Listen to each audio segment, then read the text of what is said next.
Guten Tag, brothers and sisters. Welcome back to another Elden Ring episode. This is fucking part 3. I'm currently sitting in the church of Elden, and I'm about to speak to this Santa-looking cunt. The reason that we're here is because you can buy a crafting kit from this geezer for like 300 runes. Reason that is good is you can start making fire pots, which you can just fucking toss at people's faces if you're a massive bitch like me and don't want to come in close contact with them. Anyway, enough of the fucking boring shit. Let's go to another site of grace and let's get ourselves a fucking horse. Once you've spoken to the maiden Melina, who for the record was not my proudest wank, Daddy, she's then going to bless you with a noble fucking steed. We are then going to punch this bloke directly in his fucking cock, and there's a chest directly behind him which we're going to get a little fucking upgrade from. It's not massively better, but it's better than a kick in the dick, right? Always collect your map pieces, they show you important information on your map. Moving on, let's start killing some shit. So we're about to fight someone called the Beastman, who's located here. It is arguably one of the hardest bosses I've been told on Elden Ring. That's what I've heard anyway. Don't shoot the fucking messenger. What I'm about to teach you is something I learned when I was in a professional sporting event over in America. Just have a look what my coach said and yeah, it will help your gameplay. Learn the 5 Ds of dodgeball. Dodge, duck, dip, dive, and dodge. Thank you, coach. Now, when I mentioned that this was one of the most difficult bosses in Elden Ring, I definitely fucking lied there. This is arguably the easiest boss in Elden Ring, I think. It's slow as fuck, so you can just predict every single movement it's going to do. So yeah, pretty fucking easy as a whole. Now, if this was an interview on this settee, then likelihood is they probably would have got the job for the absolute shagging that they've just taken. Now, we just received a talisman that I'm never going to use, so what we're going to do is we're going to fuck that off and we're going to go directly to Stormgate and we're going to fight a big giant. It's going to be fun. Even though giants are factually known to be quite large, they're pretty fucking easy on this game. Some of them are fucking AIDS to fight. This one in particular is not too bad. Now, as you know, my character, Flumpy Pigskin, isn't necessarily a looker, so any opportunity to fucking stick his head near a gooch, he is going to grasp that with both hands. Right, now we're going to go on to our next adventure, which is going to be deeping a little bit further into some fucking caves, which I'm not a massive fan of. Now, we're about to traverse through the Murkwater Catacombs, which is located on the map right here. Now, remember to consensually touch Grace, and then we're going to go through these catacombs. If you're new to this, make sure you check every single corner in these fucking catacombs because they are annoying, as you're about to see. Now, as we keep going further down these catacombs, you're going to come across a pressure point. If you're as thick as shit like I am, what you can do is you can stand on this pressure point, let it hit you a couple of times, and then do absolutely fuck all about it. However, the intention against these little slimy fuckers that you have to fight in here is that you don't have to get anywhere near them and they can't just finger blast you to death. Next, pull the lever, it's going to open a big door. That's a knife in my face, by the way. Now you're going to turn around, take your next left, and it's going to take you to a boss room. However, dodge these two little fuckers first. Once you've got past them, you're going to go through the yellow smoke to then be greeted by a big fuck off boss who's a little bit more tanky than the previous one. Very similar to what we got taught earlier. Dip, dive, and fucking dodge your way out of this bloke. His movement's pretty slow, so it's not too difficult to get away from. Now, another method you can do with this is you can summon. So the summons will basically distract him while you beat the living fuck out of this bloke.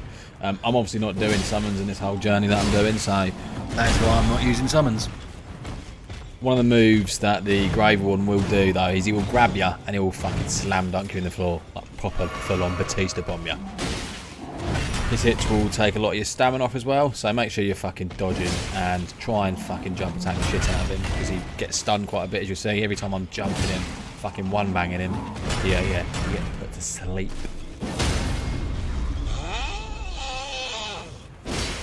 Whenever I get a boss on quite low HP, for some reason I tend to get a little bit fucking cocky and it almost backfires on me.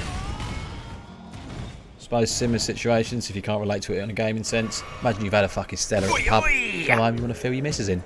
Something similar to that. But there we go, that is boss number 3, Finito. We've got the Banished Knight summon, which I'm never going to fucking use, so absolutely love that from him. Now, if you're like me and you're really fucking artistic, You're going to absolutely love these paintings that are dotted about all over the map.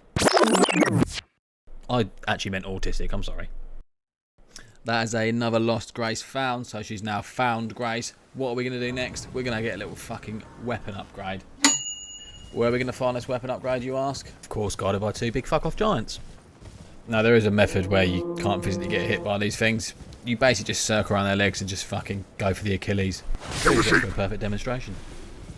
Or, actually just watch me miss a fuckload of times. Either or, I don't mind. Once you're weak at the knees from doing about 500 360s around these big fuckers, what we're going to do is we're going to go around the back of them, and on the carriage that they're currently being pulled from their fucking spines, there's going to be a big chest with an axe in it. As you can see, the stats are a little bit better on this weapon, and what you're about to witness is just me target a small little man who is completely defenceless, just because I can, and I'm that sort of guy.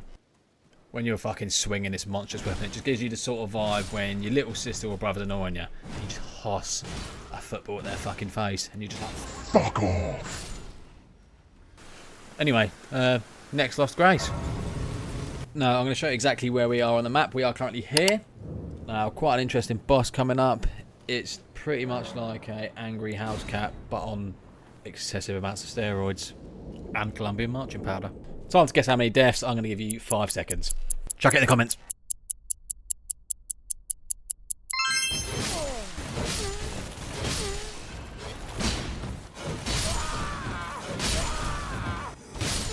Now, if you answered 6, fucking touche. If you answered less than 6, thank you. If you answered more than 6, fuck you. Just kidding. Appreciate for contributing. Now, I'm not going to show you the whole clip because I've no way of lie. I'm in here with this little fucking bloodhound night bastard for about maybe 2.5 minutes, and it's just fucking long, and I generally cannot speak for that amount of time just waffling on. Actually, I probably definitely could. I'm doing it right now. Anyway, moving on. As soon as you sort of teleport into his little area, you basically got about 2-3 hits to like run over to him and just basically bash fuck out of him as much as you can. The weapons he's got do give you blood loss, so I mean you sort of expect that from a sword, right? To fucking cut you and probably make you bleed. It's a game, I don't know why I'm taking this so seriously.